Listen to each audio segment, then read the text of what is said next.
बिस्मिल्लाहिर्रहमानिर्रहीम। मैं हूं Mohammad Rizwan, homeopath and clinical psychotherapist. आज हम मैनिया के बारे में बात करेंगे।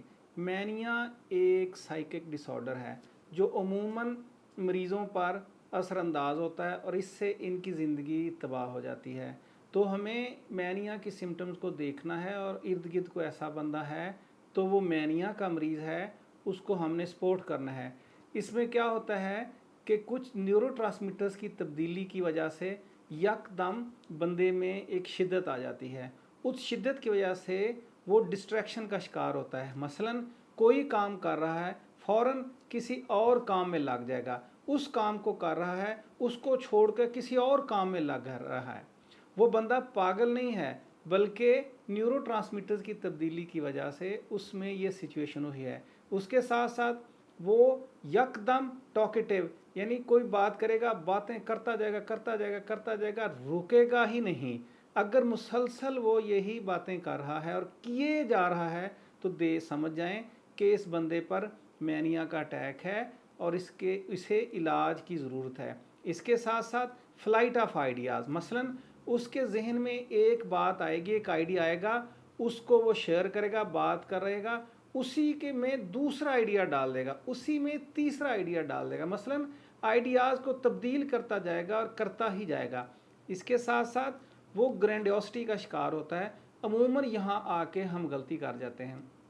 मैनिया का मरीज़ जब ग्रैंडियोसिटी का उस पर अटैक होता है तो वो अपने आप को कोई सुपर हीरो समझता है कि मैं बहुत ही कोई बला की चीज़ हूँ, मैं टार्जन हूँ, मेरे अंदर कोई बड़ी रूह आ गई है। वो बड़े बड़े दावे, इवन के वो अपने आप को वली समझना शुरू कर देगा, अपने आप को कोई नबी या खुदा की तरफ से कोई पैगामात मुझे आ रहे हैं, मैं अल्लाह का कोई ख़ास हूँ, इस तरह की भी यानी बड़ी बड़ी दावे जो हैं वो कर सकता है। अपने आप को पता नहीं क्या कह दे। मुझे एक मरीज़ याद है, वो जब ये वर्ल्ड ट्रेड सेंटर गिरा तो वो कहता है, डॉक्टर साहब इसको मैंने कहा था, इन जहाज़ों वालों को मैंने ऑर्डर दिया, ये मुल्क बड़ा तंग कर रहा है, इस मुल्क में जाओ, बम मारो, इस मुल्क को गिराओ। एक और जो मरीज़ था, जब उस पर सिचुएशन आती थी तो वो मेरे साथ बात करता था, जब डिस्कस करते या वो उसके घर वाले बताते कि ये भाई ये शोर डालता है कि आज मैं ज़ेरे ज़मीन गया हूँ, अपने आप को सुपर हीरो समझता हूँ, फ़लाँ मुल्क में जाके मैं ये तबाही कर आया हूँ। जब भी इस पे हमला होता है या जिसको पता नहीं दिमाग को क्या होता है, अक्सर ये कहता है अभी मैं रात और रात ज़मीन के नीचे नीचे से फ़लाँ मुल्क गया हूँ, ये कर आया हूँ, वो कर आया हूँ, पता नहीं इस तरह की बातें क्यों कर है। अगर कोई मरीज़ इस तरह के दावे करे तो समझें कि ये मैनिक डिसऑर्डर का शिकार है। मैनिक डिसऑर्डर का बंदा, उसमें अचानक इतनी शिद्दत आ जाती है कि वो कोई काम शुरू करेगा तो इतनी शिद्दत से करेगा कि रुकेगा ही नहीं। बंदा देखता है कि इसमें 3-4 लोगों की वो ताकत आ गई है, इतना ज़ोर से वो काम करेगा, ना रुकेगा ना थकेगा, ना उसकी तबीयत में कोई उकताहट आएगी। यानी कोई गोल डायरेक्टेड उसने काम शुरू किया और वो मुसलसल करता जाएगा। बाज़ लोग कहते हैं कि इसमें कोई रूह आ गई है, इसमें कुछ जिन आ गया है या इसमें कुछ चुड़ैल आ गई है।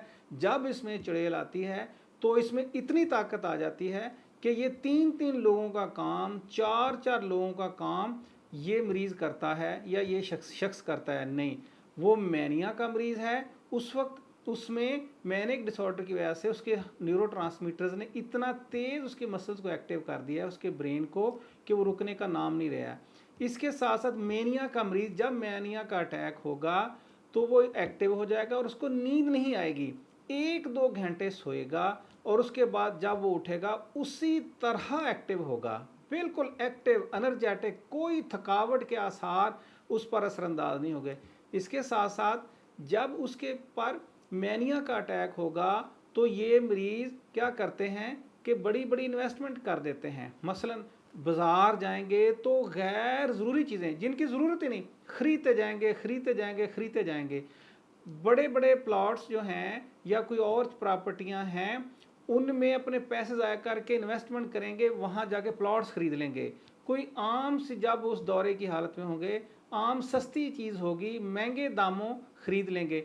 यानी उसमें ये पैसों का ज़िया बेतहाशा करते हैं। चूँकि इन्हें दौरा होता है, ये इनकी होश जो है या इनका दिमाग सही काम नहीं कर होता, اسی مینک اٹیک کے دوران اپنی کافی ساری رقم یہ ضائع کر بیٹھتے ہیں. اگر ان میں سے کوئی بھی ایسی سچویشن ہمارے ارد گرد کسی بندے میں ہے تو وہ مینیا کا شکار ہے. اس شدت والی علامات میں ہمیں چاہیے کہ ہم اس کی مدد کریں, قریبی ڈاکٹر کے پاس لے کے جائیں اور اس کو دوائی دلائیں. اس کو کوئی جین یا ایسی معاملہ نہیں ہے.